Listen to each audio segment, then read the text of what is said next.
የሀሁ አካዳሚ ዩቲዩብ ቻናል ተከታዮቻችን በያላችሁበት ሰላም እንዴት ናችሁ? ሀሁ አካዳሚ ኦንላይን ትምህርት ቤት ሆኖ በማስተማር ላይ ይገኛል።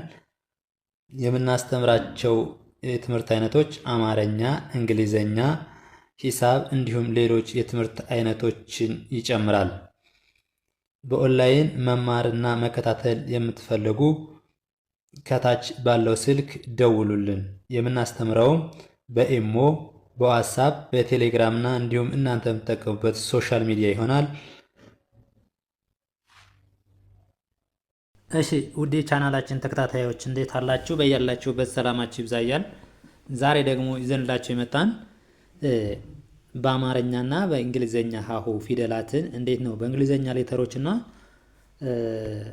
በአማርኛ የጻፍነውን በእንግሊዘኛ መጻፍ የምንችለው እንዴት ነው፣ ማን እንደማን ትነበባለች የሚለውን የሚያስተምረን ወይም ደግሞ ከመጀመሪያው ጀምረን ማን እንደማን ትነበባለች የሚለውን የሚያሳየን ትምህርት ወይም ደግሞ ቪዲዮ ይሆናል። ከዛ በፊት በኦንላይን መማርና መከታተል ለምትፈልጉ ከታች በአጭር ጊዜ ማንበብ መጻፍ ለምትፈልጉ ከታች ባለው ስልክ በቴሌግራም፣ በኢሞ፣ በዋትስአፕ በማንኛውም እናንተ በምትፈልጉት ሶሻል ሚዲያ ደውሉን፣ አይበሉን። በአጭር ጊዜ የምትፈልጉትን ነገር መማር ማወቅ ትችላላችሁ ማለት ነው። ወደ ትምህርታችን ወይም ደግሞ ወደ ቪዲዮአችን ስንገባ ከመጀመሪያው ጀምረን ሀ ለምሳሌ አማርኛ የምታነቡ ነገር ግን እንግሊዘኛ ለመጻፍ በአማርኛ ትርጉሙ ነው ቀጥታ ትርጉሙ አማርኛ ሆኖ ነገር ግን በእንግሊዘኛ ፊደሎች ሌተሮች ለመጻፍ ለተቸገራችሁ በቀላሉ ምን ማለት ትችላላችሁ? በቀላሉ መረዳት ትችላላችሁ ማለት ነው። በቀላሉ መረዳት ትችላላችሁ። እሺ እቺ ማነች? ሀ ሀ ሁ ሂ ሃ ሄ ህ ሆ። እሺ ከዚህ ጋር ስናይ እንደ ሀ የምትነበብ ማናት ካላችሁ በቋሚነት ኤችን እንደ ሀ ነው የምናነባት። ከዚያ እነዚህ ተጨማሪዎች ምንድን ናቸው? አናባቢ ናቸው ማለት ነው። ወይም ደግሞ ቫውል። ኤችን ደግሞ ምን እንላታለን? ኮንሶናንት እንላታለን። ይሄ አናባቢና ተነባቢ ብለን ማለት ነው። እንደ ሀ የምትነበብ ኤች ኢ ሀ ብለን፣ ሁ ብለን ደግሞ ኤች ዩ ሁ ብለን እናነባዋለን። ኤች አይ ሂ ኤች አይ ሂ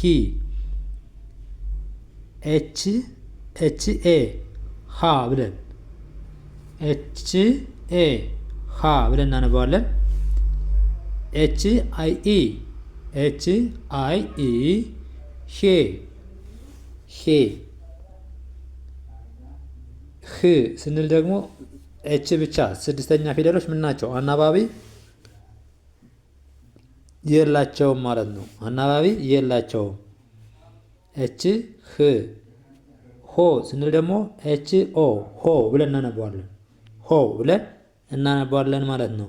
ስለዚህ ይህን አንድ ባንድ ስናይ ከመጀመሪያው ጀምረን የመጀመሪያ ፊደሎች ኢ ነው አናባቢው፣ ሁለተኛ ዩ፣ ሶስተኛ ኢ አይ፣ አራተኛ ኤ፣ አምስተኛ አይ ኢ፣ ስድስተኛ አናባቢ የላቸውም፣ ሰባት ኦ አናባቢያቸው ማለት ነው። ስለዚህ እንደዚህ አድርጋችሁ በአጭሩ ማለት ትችላላችሁ ማለት ነው። በቋሚነት እንደ ሀ የምትነበብ ማናት፣ እንደ ለ የምትነበብ ማናት የሚለውን ከለያችሁ በኋላ አናባቢ አንደኛ ኢ፣ ሁለተኛ ፊደሎች ዩ፣ ሶስተኛ አይ፣ አራተኛ ኤ፣ አምስተኛ አይ ኢ፣ ስድስተኛ የለውም፣ ሰባተኛ ኦ አናባቢዎች እንደዚህ አድርጋችሁ ተያዛችሁ በቀላሉ መተካካት ትችላላችሁ ማለት ነው።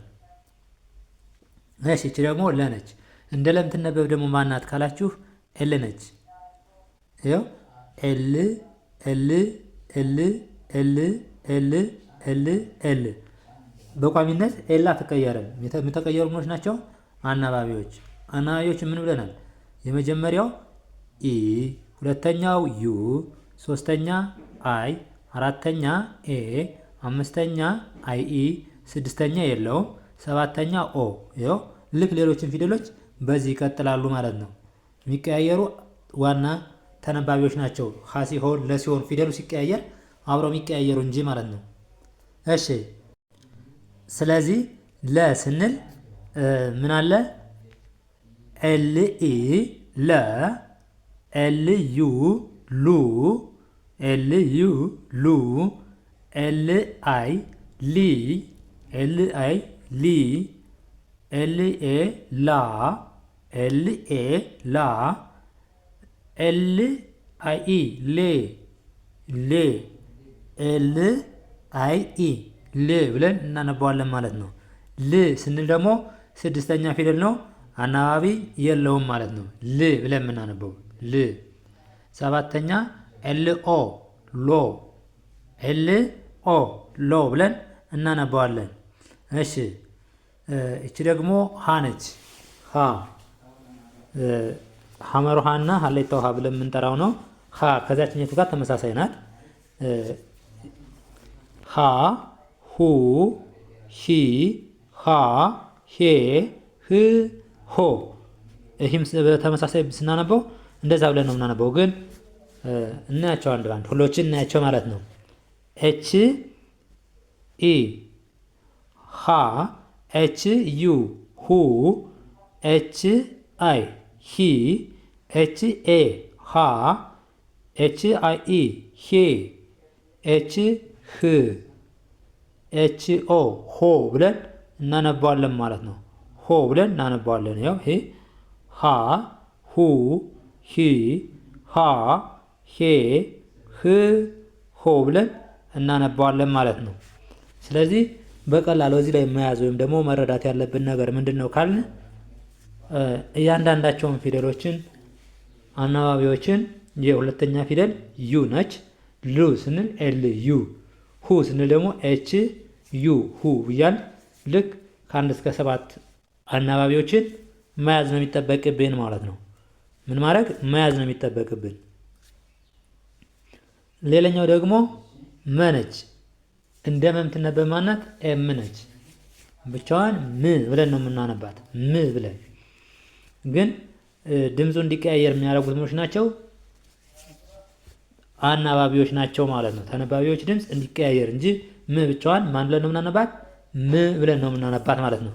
ስለዚህ ኤም ኢ መ ኤም ዩ ሙ ኤም አይ ሚ ሚ ኤም አይ ኤም ኤ ማ ኤም ኤ ማ አራተኛ ፊደል ማ ብለን ስለምናነበው ማለት ነው። ማ ኤም አይ ኢ ኤም አይ ኢ ሜ ኤም አይ ኢ ሜ ስድስተኛ ፊደል አናባቢ የላትም። ማን ብለን ነው የምንጠራት ብለናል? ም ብቻዋን ከሆነች ም ነው። ይኸው እዚህም አናባቢ የላትም ም ብለን እንጠራታለን። እዚህ ጋር ደግሞ ሰባተኛ ፊደሎች ኦ ነው ያለን አናባቢያቸው። ኤም ኦ ሞ ሞ ብለን እናነባዋለን ማለት ነው። ማን ብለን እናነባዋለን? ሞ ብለን እናነባዋለን። እሺ ሌላው ደግሞ እቺ ሰ ነች። ሰ ይህን ስናይ ሰ ስንል ኤስ ኢ ሰ ሱ ስንል ደግሞ ኤስ ዩ ሱ ብለን እናነባዋለን። ኤስ አይ ሲ ብለን እናነባዋለን። ኤስ አይ ሲ ብለን እናነባዋለን ማለት ነው። ኤስ ኤ ከሆነ ሳ ሳ። እሺ ኤስ አይ ኢ ከሆነ ደግሞ ሴ ሴ ሴ። ስ ስድስተኛ ፊደል አናባቢ የለውም። ብቻዋን ኤስ ከሆነች ስ ብለን ነው የምናነባት። የዚህ ስድስተኛ ፊደል አናባቢ የላቸውም ስላለ ስ ይኸው ስ ብለን እናነባታለን ማለት ነው። እቺ ደግሞ ስ ሶ ነች። ኤስ ኦ ስ ኦ ሶ ብለን እናነባዋለን ማለት ነው። ይህን ስናነባው ሰ ሱ ሲ ሳ ሴ ስ ሶ። እቺ ደግሞ ማን ነች? ረ ነች። ረ እንደ ረ የምትነበብ ማናት? ረ አር ነች። አር አር ኢ ረ። ሩ ስንል ደግሞ አር ዩ ሩ። ሪ ስንል ደግሞ አር አይ ሪ ሪ። ራ ስንል ደግሞ አርኤ ራ ራ። ሬ ስንል ደግሞ አር አይ ኢ ሬ አር አይ ኢ ሬ። ር ስንል ደግሞ ስድስተኛ ፊደል ር ብለን ነው የምናነባት። አርን ር ብለን ነው የምናነባት። ር አናባቢ የላትም። ሮ ስንል ደግሞ ሮ ስንል አር ኦ ሮ ብለን እናነባዋለን ማለት ነው። ይሄን ስናነባው እስኪ ረ ሩ ሪ ራ ሬ ር ሮ።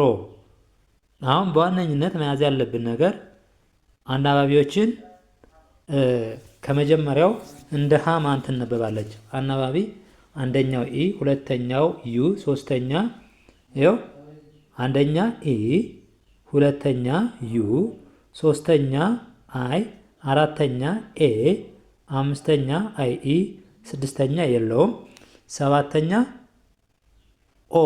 እንዲያርገን አናባቢዎችን 1 እስከ 7 እንይዛለን። ከዛ በኋላ የሚጠበቅብን እንደ ሀ የምትነበብ ቋሚ ተነባቢ ማናት ስንል ኤች። እንደ ለ የምትነበብ ማናት? ኤል። እንደ ሀ የምትነበብ ማናት? እንደ ሀ የምትነበብ ኤች ናት። እሺ ሌላኛው ደግሞ እንደ መ የምትነበብ ኤም። እንደ ሰ የምትነበብ ደግሞ ማናት? ኤስ። እንደ ረ የምትነበብ ማናት? አር። ሌላዎች ድምፁ የሚቀያየሩት ምኖች ናቸው? ተነባቢዎች ናቸው ማለት ነው። ምኖች ናቸው? ተነባቢዎች። እነዚህን እንዲያርገን መያዝ ከቻልን እንደ ሰ ማን ትነበባለች፣ እንደ መ ማን ትነበባለች፣ እንደ ረ ማን ትነበባለች የሚለውን ከያዝነ አናባቢዎች ከ1 እስከ 6 አንደኛ ኢ፣ ሁለተኛ ዩ፣ ሶስተኛ ማን አይ፣ አራተኛ ኤ፣ አምስተኛ አይ ኢ፣ ስድስተኛ የለውም፣ 7 ኦ። ይህን ከያዝነ ማንበብ እንችላለን ማለት ነው። በአጭሩ ማንበብ እንችላለን። እንዲያረጋችሁ ተለማመዱ። በአጭር ጊዜ ማንበብና መጻፍ ወይም ደግሞ መረዳት ለምትፈልጉ ከታች ባለው ስልክ ደውሉልን። ለዛሬ ይዘንላችሁ የመጣን ቪዲዮ ይህን ይመስላል። በሌላ ቪዲዮ እስከምንገናኝ ድረስ መልካም ጊዜ፣ ሰናይ ቆይታ ይሁንላችሁ።